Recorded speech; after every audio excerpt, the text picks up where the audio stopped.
할렐루야. 오늘도 하나님의 말씀이 저를 통해서 선포됩니다. 제가 선포하는 말씀이 제가 드리는 말씀이 아니고 하나님이 주시는 말씀으로 받으시기를 바랍니다. 말씀을 받을 때 어떤 마음으로 받으시는지 모르겠어요. 저는 좀 이런 마음으로 받으셨으면 좋겠다 하는 생각이 있어요. 그게 뭐냐면 내가 말씀을 통해서 은혜를 받겠다. 은혜를 받아야죠. 그것도 아주 중요합니다. 그런데 은혜를 받겠다 하는 생각보다 어떤 생각이냐면 하나님이 지금 나에게 주시는 음성을 듣고 내가 그 말씀에 따라 순종하겠다 하는 그러한 말씀으로 결단하고 순종하는, 그래서 내 삶을 돌아보면서 그래 내가 하나님이 오늘 이 말씀 주셨으니까 그 말씀대로 한번 순종해 봐야 되겠다, 이러한 마음으로 들으면 좋을 것 같아요. 자, 오늘은 이런 질문으로 말씀을 시작할까 합니다. 제자입니까? 한번 따라해 보실래요? 나는 제자인가? 나는 제자인가? 스스로에게 얘기하는 거예요. 나는 제자인가? 옆에 있는 분에게 한번 물어보시기 바랍니다. 제자이십니까? 제자입니까? 자, 오늘은 예수님을 따르는 삶이죠. 제자도에 대한 것을 나눕니다. 제자도가 뭘까요? 제자는 알겠죠? 스승이 있고 제자가 있고 도라는 것은 길도예요. 그러니까 제자가 가는 길, 다른 말로 하면 제자의 삶이에요. 제자의 삶. 제자도가 무엇인가? 한마디로 얘기하면 스승을 그대로 따라가는 게 제자도예요. 우리는 누구를 믿는 사람들입니까? 예수 그리스도를 믿는 사람들이죠. 예수 그리스도의 제자이죠. 저와 여러분은 목사의 제자가 아닙니다. 그리스도의 제자입니다. 예수 그리스도의 제자. 그러면 그리스도의 제자인 우리가 가져야 할 제자도는 무엇인가? 우리의 스승이신 예수님을 그대로 따르는 것이에요.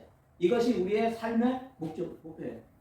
우리의 삶의 목표 뭔가? 예수님을 그대로 닮아가는 것, 예수님을 따르는 삶을 사는 것, 이거예요.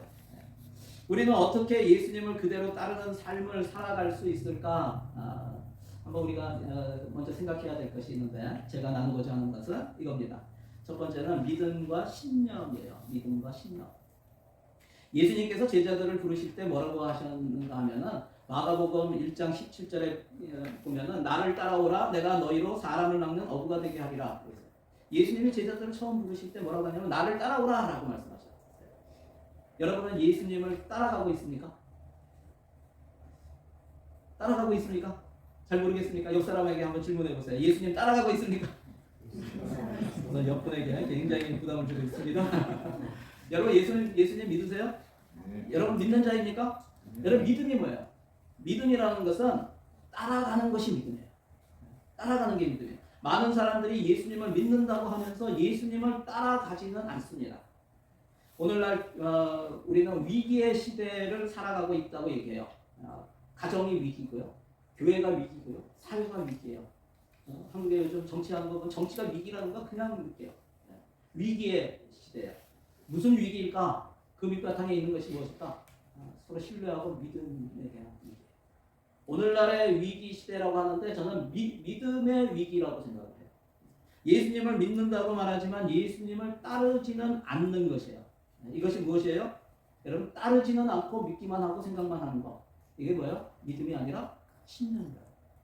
오늘날 믿는 사람들의 가정들이 깨지고 교회가 깨지고 사회에서 욕을 먹는, 개독교라고 하고 욕을 먹는 이유가 무엇인가? 믿는 사람들의 모습에서 믿음보다는 신념이 더 많기 때문에 이런 결과가 생기게 되었다고 봅니다. 여러분, 신념과 믿음은 어떻게 다른 것일까요? 여러분, 신념은 그냥 자기가 갖고 있고 소유하고 주장하는 거예요. 나는 이렇게 믿는다고 주장하는 거예요.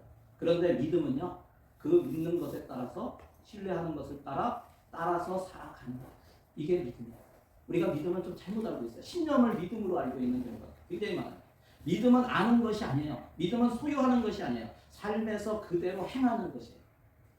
그래서 믿음 생활이라는 말을 쓰잖아요. 그죠? 믿음 생활. 근데 여러분 신념 생활이라는 말 써요?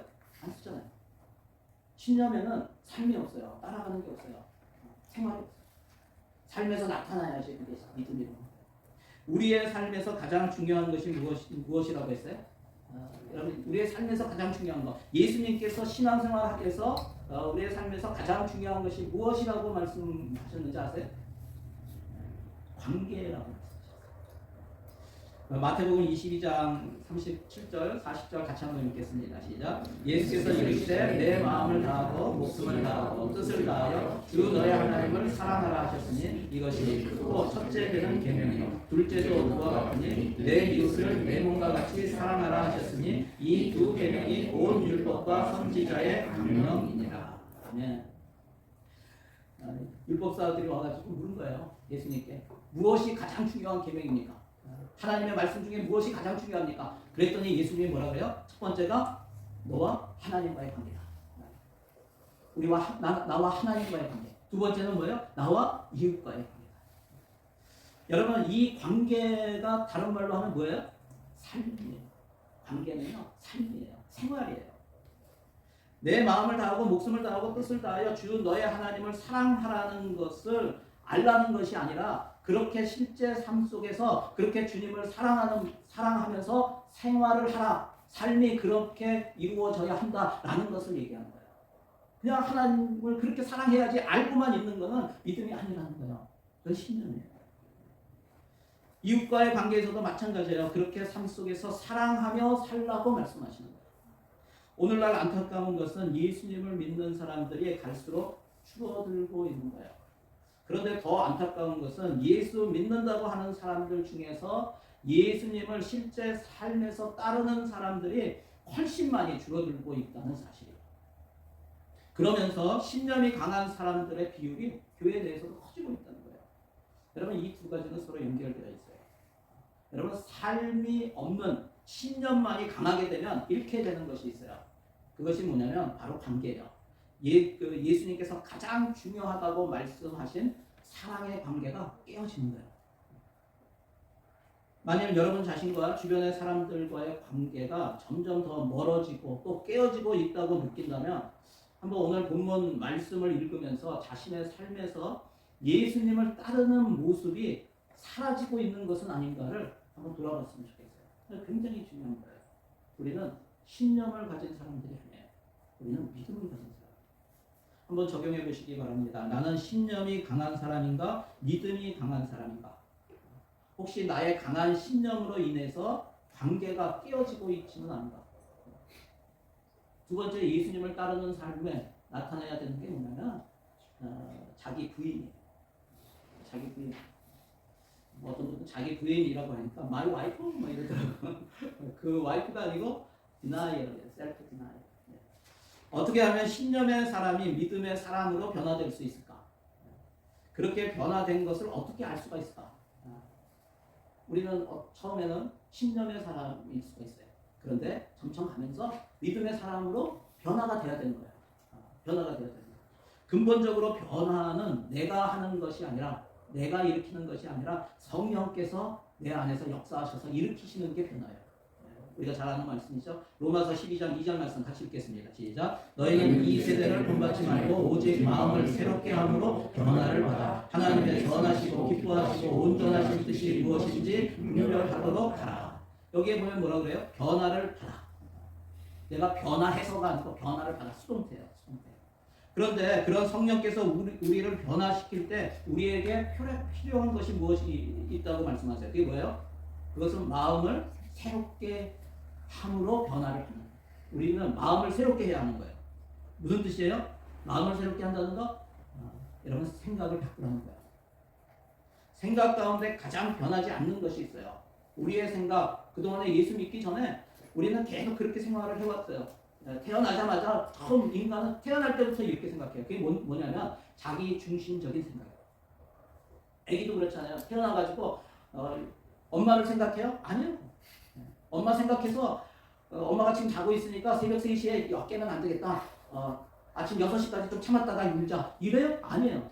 태어날 때부터 인간은 자기 중심적이에요. 자기가 배고프면 울고 자기가 꽁 싸고 있으면 불편하면 우는 거예요. 아프면 울고.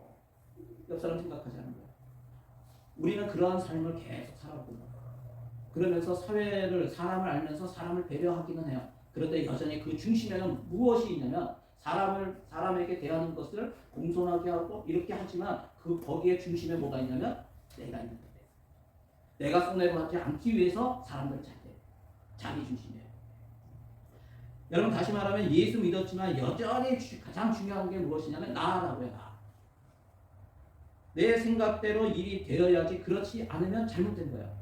남편도 아내도 자식들이나 부모도 내가 생각한 대로 움직이지 않으면 잘못되었다고 생각하는 거예요. 저 사람이 틀렸다고 생각하는 거예요. 또 집안일이나 직장일도 마찬가지예요. 내가 원하는 대로 일이 되어지지 않으면 화가 나요. 교회도 마찬가지입니다. 내가 원하는 대로 내 생각과 내 기준에 따라 내 뜻대로 이루어져야 되는 거예요. 여러분 무슨 뜻이에요? 삶의 중심이 나라고. 그리고 내가 주인이라고. 변화는 이 생각이 바뀔 때 성령께서 역사하셔서 우리의 삶에서 변화를 일으키세요. 이 생각이 바뀌어야 돼요. 내가 중심이다, 내가 주인이다, 이 생각이 바뀌어야 돼요. 내가 주인이 아니고, 그리고 내 옆에 있는 상대방도 자식 그 사람이 주인이 아니고, 오직 예수님이 우리의 주인이심을 인정할 때 주인이신 예수님께서 내 삶에 변화를 일으키시는 거예요. 여러분 어떻게 해보세요? 생각이 바뀌어야 돼요. 예수 믿으십니까? 이제는 주인이 바뀌었다는 것을 고백하고 인정하세요. 여기 뭐 아시는 분도 있지만 저희 두 분은요, 제가 여기서 예수님 97년에 예수님을 믿었어요. 크라이스처치에서 사업하다가 예수님 믿고 신앙생활 조금 하다 보니까 몇 개월 하다 보니까 와, 이 복음이 굉장한 거예요. 그래서 도저히 이것은 내가 나만 가지고 있으면 안 되겠다. 저는 완전 불신자였거든요. 불신론자. 그랬는데 예수 믿고 나니까 너무나 좋은 거예요. 그래서 우리 부모님 전도해야 되겠다. 해가지고 뉴질랜드 생활 다 적고 정리하고 한국에 왔어요. 가서 그리고 거기에서 98년 4월 19일 날 제가 침례를 받았어요. 침례를 받고 그날 저녁에 저녁 예배 때 간증하고 그리고 소개를 받았어요. 4월 19일 날 처음 만난 거죠. 그리고 나서 6월 13일 날 결혼을 했어요. 딱 55일 만에 결혼을 했어요. 그리고 10일 있다가 뉴질랜드로 그냥 데리고 왔어요. 아무것도 가지고 올 필요 없다. 그냥 몸만 와라. 그래가지고 딱 데리고 와서 웰링턴에 있을 텐데 웰링턴에서 거기서 이제 생활을 했어요. 처음에는 내 뼈 중에 뼈요 삼촌이 살렸어요. 근데 조금 지나니까요. 아시는 분들은 아시겠지만 저와 제 아내의 성격은 완전히 반대입니다. 저는 불같고요. 제 아내는 굉장히 천천히 하고 유순하고 그래요. 근데 뭐가 안 맞는 거예요. 성격도 안 맞고 아무것도 안 맞아요. 말도 안 통해요. 저는 옛날 총각 34년 총각으로 있었잖아요. 그때 습성이 있어가지고 학교를 그때 웰링턴에서 학교 다녔는데 학교에서 밤 11시에 친구들을 데리고 와요. 고기 구워 먹자고. 근데 불편해 하더라고요. 저는 그게 싫어요. 그런 것부터 시작해가지고 뭐 밤에 와서 그때는 예수 믿고 내가 술을 끊었을 때 술은 안 먹었지만 친구들 그냥 밤마다 데려오고 막 이런 것들 그랬는데 뭘 해도 안 맞고 그러니까요 굉장히 힘들고 불편하더라고요. 그래서 제 마음에 어떤 마음이 들어요? 같이 있고 싶지 않다. 그래도 하나님께서 맺어주셨기 때문에 헤어진다는 생각은 안 했어요. 근데 얼굴을 보지 말자. 그래가지고 밤에 공부한다고 거실에서 컴퓨터 앞에서 새벽 1시, 2시까지 컴퓨터에서 숙제한다고 이러고 있다가요. 밤에 살짝 들어가요. 밤에 이제 새벽에. 그래서 5시에 또 새벽기도 간다고 일어나가지고 새벽기도 가고 그다음에 와가지고 아침 먹으면 도시락 싸가지고 바로 학교 가요. 그리고 안 와. 저녁 밥 먹을 때쯤 돼서 와가지고 저녁 먹고 그리고 또 거실에서 혼자 공부 막 한다고 바쁘다고 공부하고 말도 안 하고 그리고 그렇게 그러니까 얼굴을 안 보려고 했어요. 그랬더니 제 아내는 뉴질랜드라는 데 처음 왔잖아요. 근데 밖에 웰링턴은 바람도 많이 부는데 밖에는 고양이가 많이 다녀요. 개도 다니고 그거 굉장히 무서워하더라고요. 잘 됐죠? 그러니까 혼자서 집 안에 계속 있는 거예요. 갇혀 있는 거예요. 그렇게 한동안 계속 생활을 했어요. 나는 얼굴도 안 보고 아침에 나갔다가 밤에 들어오고 이런 생활을 하다가 한 번은 중간에 내가 뭘 놓고 간 게 있어가지고 왔어요. 와가지고 문을 탁 여는데요. 제가 깜짝 놀랐어요. 문을 탁 여는데 밖에는 나가지도 못하고 아는 사람도 없고 거의 그렇잖아요. 그죠? 그러니까 혼자 감옥 생활을 한 거예요. 그런데 문을 탁 여는데 안에서 기도하는 소리가 나는데요. 기도하는데요. 막 기도하더라고요. 근데 뭐 방언으로 하니까 무슨 기도인지 몰라요.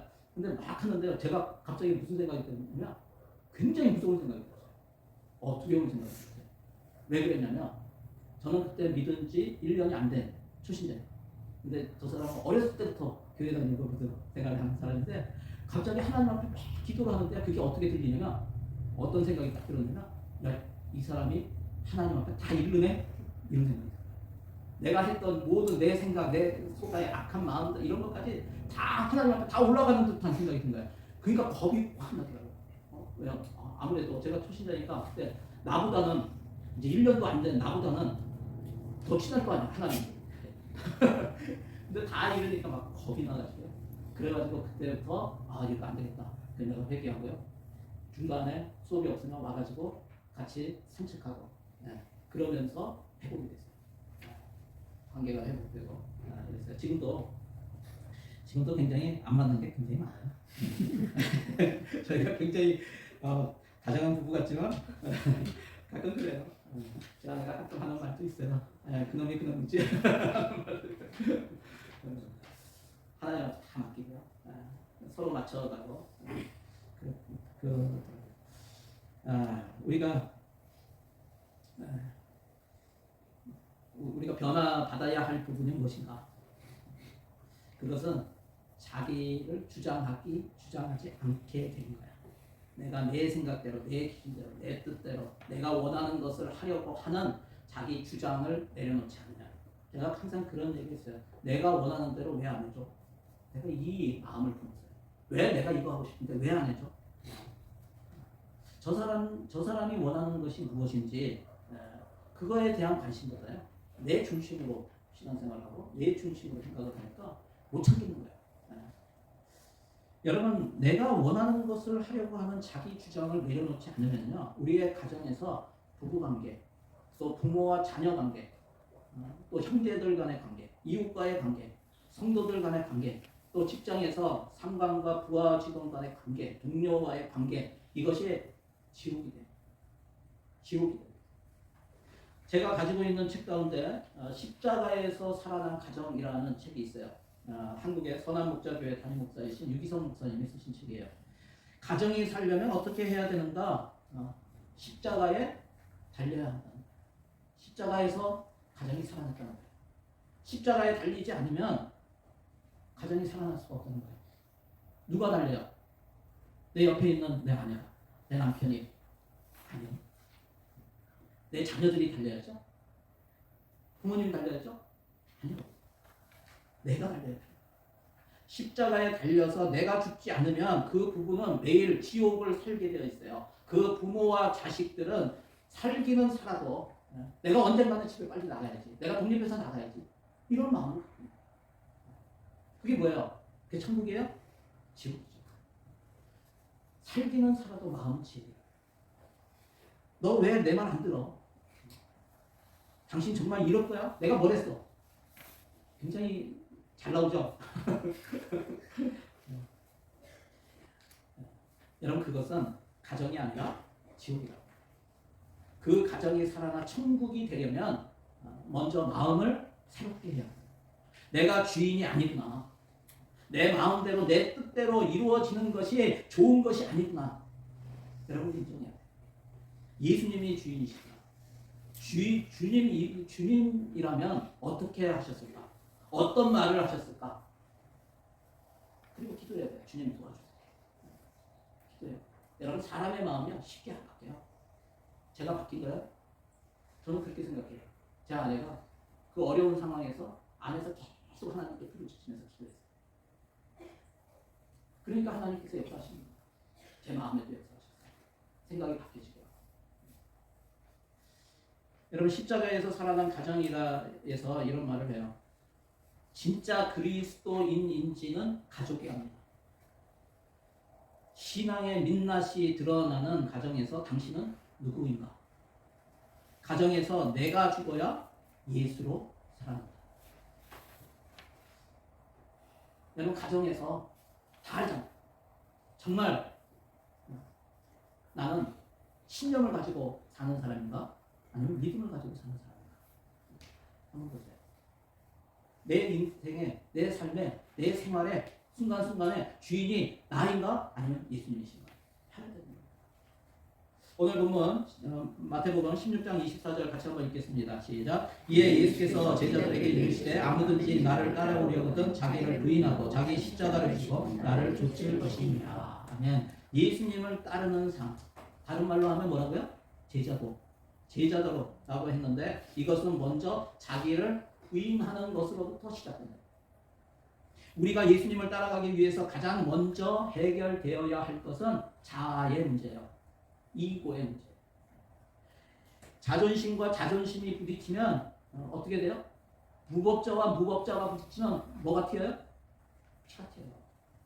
여러분 무법이라고 하는 게 법이 없는 게 아니고요. 무법자들은 저 사람을 어떻게 처형을 할까? 어떻게 죽일까? 어떻게 복수를 할까? 무법자들 황야의 무법자 알아요? 그 무법자는 누가 결정을 해요? 내가 결정해야 돼요. 자기가. 무법자는 법이 없는 게 아니라 자기가 법이에요.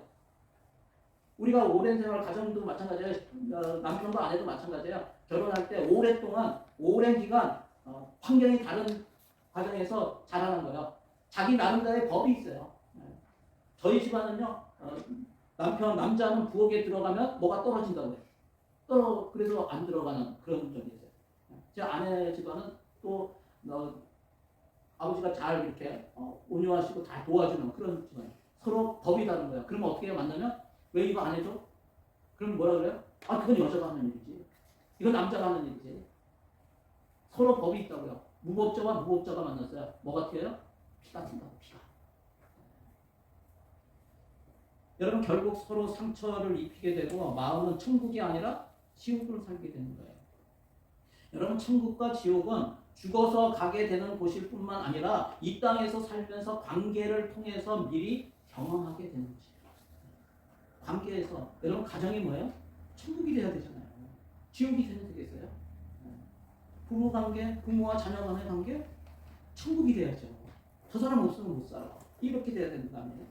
진정한 평화는 자기를 부인할 때 임하게 되는 거예요. 이런 사람은 이 땅에서 천국의 삶을 살아가게 됩니다. 그러나 자기를 부인하지 않고 자기를 주장하고 그렇게 하면은 서로 간에 상처가 되고 지옥의 삶을 살게 됨을 여러분 기억하시기 바랍니다. 한번 적용해 보세요. 우리 가정은 내가 죽고 예수가 살아서 천국을 경험하고 있는가? 아니면 내가 살아서 지옥을 더 많이 경험하고 있는가? 마지막 세 번째입니다. 자기 십자가 지기입니다. 자기 십자가 지기. 예수님께서 나를 따라오려거든 자기를 부인하고 자기 십자가를 지고 나를 쫓으라고 하시는데 여기서 자기 십자가가 무엇일까요? 자기 십자가를 져야 돼. 자기 십자가는 뭘까요? 여러분에게는 십자가가 있어요? 그 자기 십자가를 지고 예수님을 쫓아가고 있어요? 자기 십자가 이게 내가 져야 할 자기 십자가인지 아닌지를 알기 위해서는 두 가지를 확인해야 돼요. 첫 번째는 뭐냐면 자기 십자가는 예수님께서 나에게 맡겨주신 것이랍니다. 뭐라고요? 예수님이 나에게 맡겨주신 거예요. 그게 자기 십자가예요. 또 한 가지는 자기 십자가를 지고 갈 때 하나님의 일하심을 보게 돼요. 이게 예수님께서 맡겨주신 이 십자가를 지고 가면은 하나님이 일하신다고요. 역사하신다고요. 많은 사람들이 주변에 어려운 일이나 또 어려운 사람들을 두고 자기 십자가라고 얘기를 해요. 안 믿는 내 남편이 나의 십자가입니다. 고집이 센 우리 시어머니가 제 십자가예요. 말 안 듣는 저 아들이 내 십자가입니다. 이런 말 많이 하잖아요. 또 자신에게 어려운 일이 생길 때 이 고난이 이 지금 굉장히 어려운 이 상황이 제가 지고 가야 할 십자가입니다. 이렇게 얘기해요. 그런데 가만히 들여다보면은 이게 정말 자기 십자가인가 하는 생각이 들어요. 왜 그러냐면 자기가 자기 부인을 하지 않아서 생긴 어려운 관계 또 어려운 상황인 경우가 굉장히 많다는 거예요. 남편과 아내가 서로 자기 원하는 대로 하다가 원수처럼 된 부부. 그러면서 내가 내 아를 추정해가지고 원수가 됐는데 저 사람이 나의 십자가라고 얘기해요. 또 시부모님을 모시기 싫어서 관계가 어려워진 경우. 자기 욕심 때문에 투자를 많이 했다가 경제적으로 파탄의 위기에 있는 거예요. 경제적으로 어렵게 되었는데 그것을 자기 십자가라고 하는 경우도 있다는 거예요. 여러분 그것이 내가 져야 할 십자가인지를 알려면 무엇을 해야 한다고요? 하나님께서 나에게 맡기셨는가? 아니면 내 욕심이나 나의 악한 의도로 인해서 생긴 어려움은 아닌가? 이것을 한번 돌아봐야 되는 거예요. 만일 그 어려운 관계나 힘든 상황이 나의 욕심이나 악한 의도 때문에 생긴 것이라면 그것은 내가 져야 할 십자가가 아니고 내가 회개해야 할 죄예요. 이것을 기억하세요. 자기 죄를 먼저 회개해야 하는 거예요. 어떤 분은 믿지 않는 배우자가 교회에 나가는 것을 막고 신앙생활을 어렵게 하는 것이 자기 십자가라고 합니다. 제 주변에 그런 분들이 있어요. 그런데 만일 그분이 믿지 않는 상태에서 결혼을 했어요. 둘 다 믿지 않는 상태에서 결혼을 했는데 이분이 예수를 믿고 교회를 다니게 됐어. 근데 남편은 그것을 핍박하고 교회를 못 나가게 해. 그러면 그것은 자기 십자가 맞아요. 그런데 만일 이분은 예전부터 교회를 다니고 예수를 믿는 사람이었는데 하나님의 말씀을 어기고 하나님의 뜻이 아닐 때 믿지 않는 불신자와 불신 결혼을 했어요. 여러분 그것은 먼저 회개해야 되는 거예요. 자기 십자가라고 얘기하기 전에 그것은 내 죄예요. 여러분 믿는 사람들은 믿는 사람과 결혼하는 거예요. 신결혼해야 돼요. 우리 청년들이 있는데요. 학생들 청년들 여러분 믿는 사람들은요. 믿는 사람들 하나님 말씀을 거역하고 불신 결혼을 한 자기 죄를 먼저 회개해야 하는 것이죠. 그런데 하나님 앞에서 말씀 앞에서 내가 하나님 앞에서 말씀 앞에서 생각을 할 때 내 욕심이나 내 악한 의도 때문이 아니라 상대방의 욕심 때문에 또 이 상대방의 악한 의도와 그 마음 때문에 일어난 상처와 아픔이 있고 억울함이 있고 그럼에도 계속되고 있는 힘든 관계가 있다면 그러면 어떻게 해야 될까요? 만약 그런 분들이 있다면 정말 내가 하나님 앞에서 생각할 때 이것은 나는 악한 마음이 없어. 내 죄가. 그런데도 힘들어. 만약 그런 분들이 있다면 이 시간 저는 하나님의 크신 위로가 그분에게 임하기를 바랍니다. 여러분 그 심령 가운데 하나님께서 만져주시고 위로하시고 또 다시 한번 하나님의 임재를 느끼는 그런 시간이 되었으면 좋겠어요. 사랑하는 성도 여러분, 항상 잊지 말아야 할 것은 하나님은 다 아신다는 사실이에요. 하나님은 다 아세요. 한번 옆 사람에게 한번 위로하면서 이렇게 알려줬으면 좋겠어요. 하나님은 다 아십니다. 하나님은 다 아십니다. 이게 위로가 되었으면 좋겠어요. 그런데 만약 여러분이 그렇게 다른 사람의 잘못이나 죄 때문에 악한 마음과 의도 때문에 그래서 관계가 어려워지고 상처를 받았기 때문에 그래서 그 사람을 미워하고 용서하지 않는다면 여러분은 이 땅에서 천국이 아니라 지옥과 같은 인생을 살게 되는 것입니다. 무엇보다 억울하다고 생각할 때 나는 나름대로 그 사람에게 선하게 잘 대해줬는데 오히려 그 사람이 나를 비방하고 나를 안 좋게 얘기하는 소리를 들었다고 하면은 어때요? 너무 분하고 너무 억울해서 잠이 오지 않을 때도 있잖아요. 여러분 잠이 오지 않는다. 그게 무슨 얘기예요? 평안이 없다. 평안이 없다. 지옥이다. 언제까지 억울해하고 있을 것인가? 여러분 용서해야 돼요. 용서하지 않으면 지옥을 빠져나올 수가 없습니다. 천국을 누릴 수가 없습니다. 혹시 나에게 용서가 안 되는 사람이 있는지 한번 생각해 보세요. 그 사람이 나에게 했던 말과 행동들을 생각만 하면 억울하고 화가 나는 그런 그 누군가가 있습니까? 그렇다면 한번 주님께 한번 여쭤보세요. 주님, 제가 저 사람을 위해 어떤 기도를 드리기 원하십니까? 한번 주님께 한번 물어보세요. 그럼 주님께서 뭐라고 하실까요? 야, 너 이런 기도 드려라. 주여, 저 사람에게 벼락을 내려 주시옵소서. 이렇게 대답하실까요?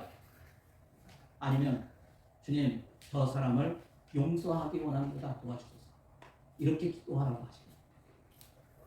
그런 억울한 일을 당하여 마음이 원통하고 화가 치밀어 오를 때 주님께서 십자가에 달려서 하신 기도를 기억하시기 바랍니다. 아무 죄도 없으신 분이 나의 죄 때문에 억울하게 뒷지게 맞고 가시 멸관을 찔리고 또 침뱉음과 조롱과 멸시를 받고 제자들은 배신하고 다 도망가고 결국 십자가에 달려 대못에 박혀 죽으시면서 뭐라고 기도하셨어요?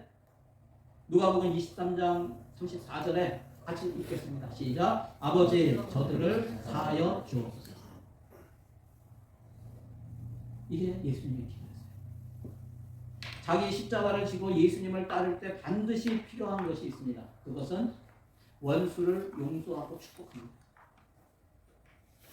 사도 바울은 그리스도인의 삶을 이렇게 표현하고 있습니다. 우리 같이 읽겠습니다. 로마서 12장 19절부터 21절입니다. 시작. 내 사랑하는 자들아 너희가 친히 원수를 갚지 말고 하나님의 진노하심에 맡기라. 기록되었을때 원수 갚는 것이 내게 있으니 내가 갚으리라고 주께서 말씀하시니라. 내 원수가 줄이거든 먹이고 목마르거든 마시게 하라. 그리함으로 내가 숯불을 그 머리에 쌓아 놓으리라. 악에게 지지 말고 선으로 악을 이기라. 아멘. 여러분 용서할 때 마음이 지옥에서 천국으로 변하게 돼요. 다른 방법이 없어요. 용서하라고 하시는 것은 저와 여러분 우리 자신을 위해서 그렇게 하라고 말씀하십니다. 그런데 여전히 용서하기가 힘드십니까? 그렇다면 그것은 상대방에게 문제가 있는 것이 아니라 나에게 문제가 있는 거예요. 자기를 부인하지 못하기 때문에. 자기를 부인하지 않으면 예수님을 따라갈 수가 없어요. 그래서 나에게 억울한 생각이 들게 하는 사람이 있다면 그 사람은 나로 하여금 자기를 부인하고 예수를 따르는 그러한 삶을 살아갈 수 있게 하도록 주님께서 나에게 붙여주신 천사라고 생각하라는 거예요. 내가 계속 부인하지 못하니까, 자기를 부인하지 못하고 내가 주인이 돼서 나 중심으로 자꾸 사니까 곁에 어려운 사람을 붙여주는 거예요. 나를 부인하고. 여러분 뭐라고요? 주님께서 붙여주신 천사라고요. 그리고 감사하세요. 여러분 옆 사람에게 이렇게 얘기해 봅시다. 당신은 주님께서 보내주신 천사입니다. 왜요? 왜 보내주셨다고요?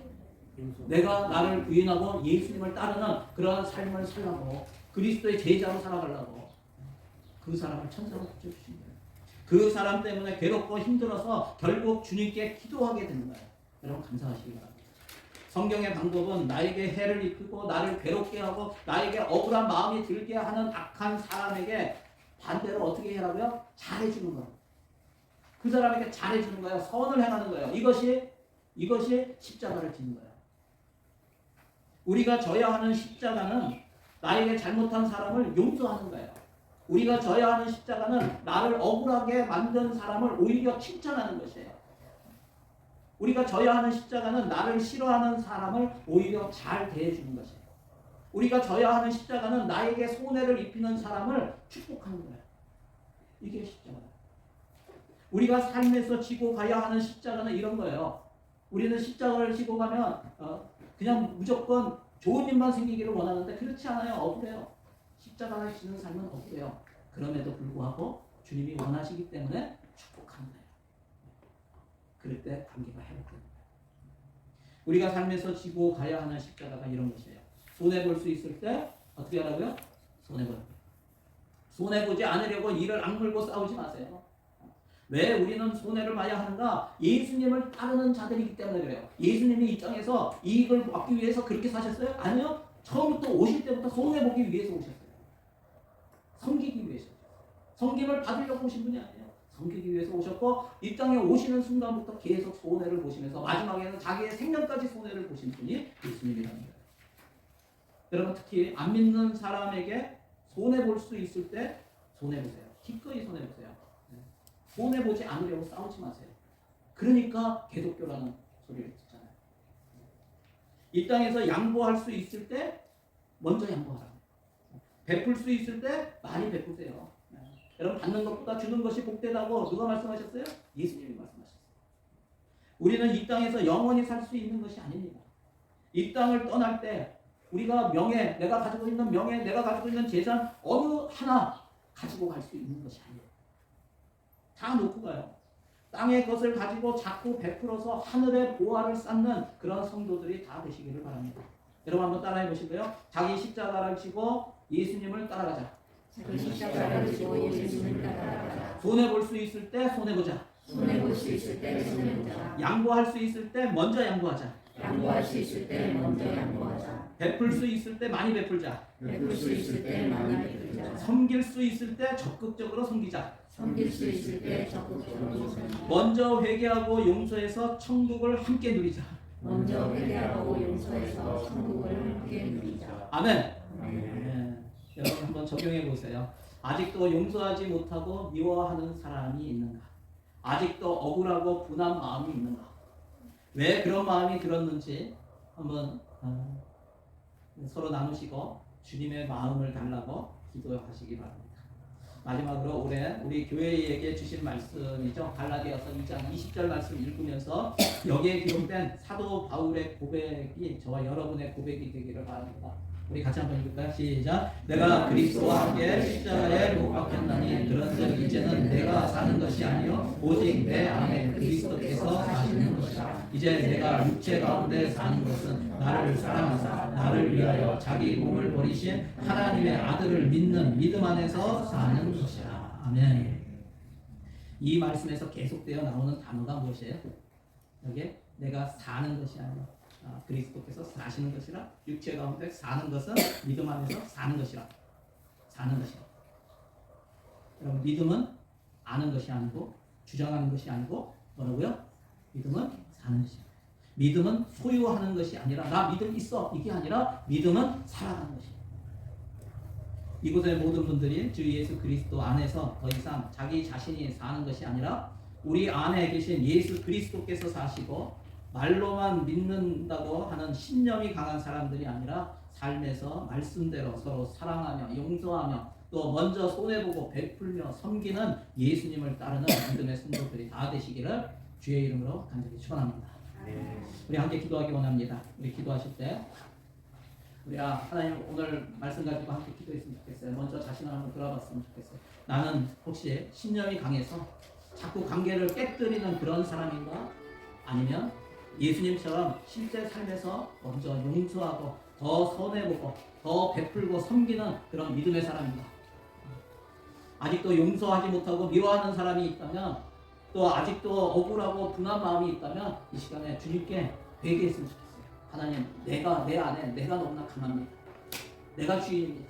하나님 용서하여 주시고 이제는 주님이 주인 되신 그러한 삶 살아가게 하여 주시고 또 축복하고 용서하고 화해하고 또 그 사람의 원수를 마음껏 축복할 수 있는 예수님의 마음을 주시옵소서. 우리 이렇게 기도하며 나아가기 원합니다. 우리 주여 한번 부르시고 함께 기도합니다. 주여 할렐루야 하나님 감사합니다. 주여 주님을 찬양합니다. 하나님께서 인정하며 축복하며 아버지를 용서하며 그렇게 하나가 되어서 이 땅에서 지옥을 사는 삶이 아니라 천국을 삶을 사는 그러한 우리 성도들 될 수 있도록 하나님 붙들어 주시고 인도하여 주시옵소서. 그렇게 할 수 있는 찬양합니다. 하나님 감사합니다. 하나님 그렇습니다. 이제는 내가 주인이 아니고 예수 그리스도께서 주인이셔서 내가 사는 것이 아니라 예수님이 사셔서 내가 마음대로 내 주장대로 내가 원하는 대로 내 뜻대로 판단하고 또 정죄하는 그런 삶이 아니라 예수님의 용서하고 축복하는 그러한 삶이 되어서 이 땅에서 지옥의 삶을 사는 그런 성도들이 아니라 천국을 사는 그런 천국이 이루어지는 가정, 그런 교회, 그런 직장, 그런 사회를 만들어 나가는 예수 그리스도를 믿고 따르는 제자들이 다 될 수 있도록 하나님 축복하여 주시옵소서. 그렇게 하실 주님을 찬양합니다. 예수님의 이름으로 기도드리옵나이다. 아멘.